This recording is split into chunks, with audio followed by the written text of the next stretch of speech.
The Adolphus Hotel in Dallas, Texas has it all. Beauty, luxury, scenic views, but more alarmingly, a dark history which could easily have inspired Disney's Tower of Terror and the spirit of a heartbroken bride that many believe is still searching for a happily ever after.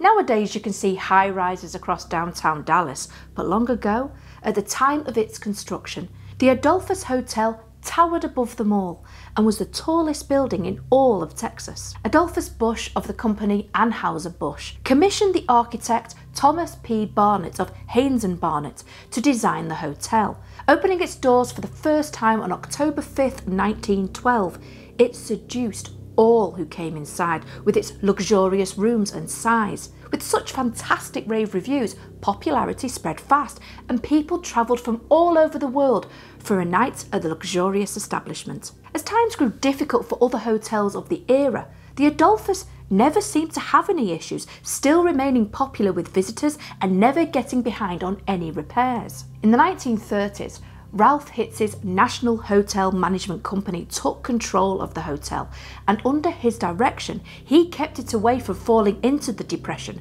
that seemed to grip the nation. How did he do this? Well, he pushed big band musicians onto the stage at the Adolphus, which had people flocking from miles around. These included performers like Glenn Miller, Benny Goodman, and Tommy and Jimmy Dorsey. Now you might think that the Adolphus would be very selective of who came through its doors, maybe only wanting the rich and famous due to its grandeur. But you'd find that the answer is no, it wasn't.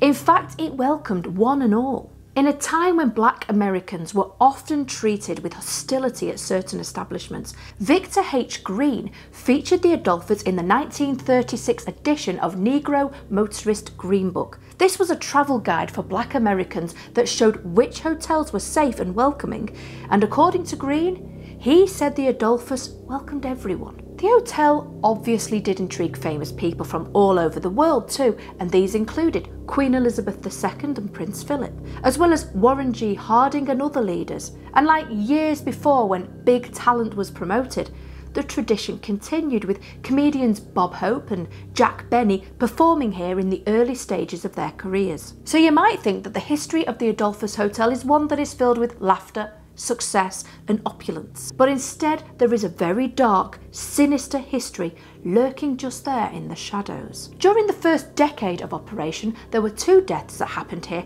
that were strange to say the least. Firstly, a cement company employee picked up a bottle to drink from when suddenly they felt intense pain before dying. The reason for this is that somehow they'd picked up a bottle labelled poison. Then there is a tale of an insurance man from New Hampshire who apparently sank into the sidewalk nearby and was taken to the hotel where he died. Strange stories to say the least, but nothing is more strange or sinister than one particular elevator at the hotel which seems hungry to kill unsuspecting staff. Just 2 weeks after the Adolphus opened its doors in 1912, a young waiter who had arrived from Chicago only the day before was talking to a colleague when he stepped onto the elevator, only the ride had left without him. He sadly fell 3 floors down the elevator shaft, crushing his skull on impact. The young man was taken to the Baptist Sanitarium but died 2 hours later. In 1917, an elevator boy died after attempting to leap inside the elevator car as it moved upwards. Sadly for him, he misjudged his timing and fell 100 feet to the basement below, shattering his skull and breaking both of his legs. Now you really would think that after the previous incidents, certain safety measures would have been put in place, or people might at least be more cautious when operating the elevators. Well, in 1924, just days before Halloween, a young cook was checking to see where the elevator was and did this by sticking his head out into the shaft to take a look. I think you can guess where I'm going with this, dissectors. Yeah, you guessed it. Just seconds later, the descending elevator crashed into his head, killing him instantly. For a while, things remained calm, like the hungry, possessed elevator shaft had taken its fill and would now leave travellers and staff alone. But like any ceasefire, crap always kicks off again, and on March 15th, 1971, 2 hotel staff were trying to move band equipment from the 2nd floor. The first employee shouted over to see if the elevator had arrived, and when the second employee replied, "Yes, "It's here." He also took a step forward when responding. As you can imagine, the elevator had silently moved on, and all he was left with was meeting empty space and a perilous drop to the basement below. Now, imagine yourself being a guest at the Adolphus. You are tired and just wanting your bed. You step into the elevator and suddenly realise you're not alone, but instead are accompanied by the mangled spirits of the dead hotel employees. Dressed in their old-fashioned uniforms and silently watching you, you exit the tight space to hear a voice whisper behind you, "Watch your step."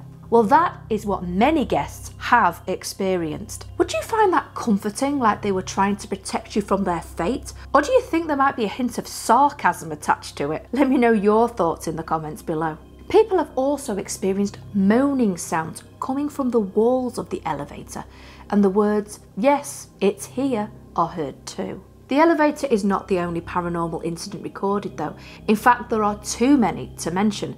But one of the most infamous spirits at the Adolphus is a young bride who had travelled to Dallas in 1935 to get married. As all the guests gathered and waited on the 19th floor for the bride and groom, the groom never showed.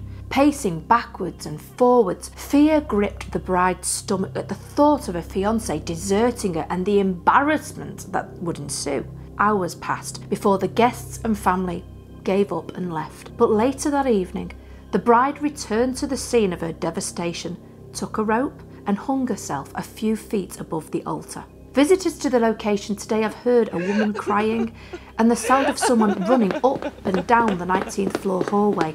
There are even reports of people hearing the rope creaking under the weight of her body. Her full-bodied apparition has also been witnessed wandering the halls after the hotel has held events or parties, still wearing her wedding dress and veil. Does the sound of celebration draw her to the location, maybe hoping that her groom has finally arrived to marry her? Or is she looking for a replacement to spend her life with? If so, you better beware.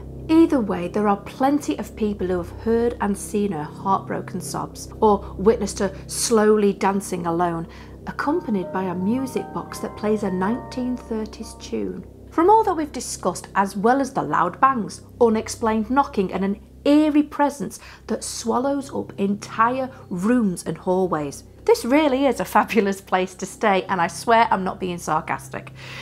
Have you been lucky enough to stay at the Adolphus Hotel? Or is it on a short list maybe of places you'd love to see? If so, let me know what your thoughts are on this gorgeous yet spooky place. As always, until next time, dissectors, stay safe out there.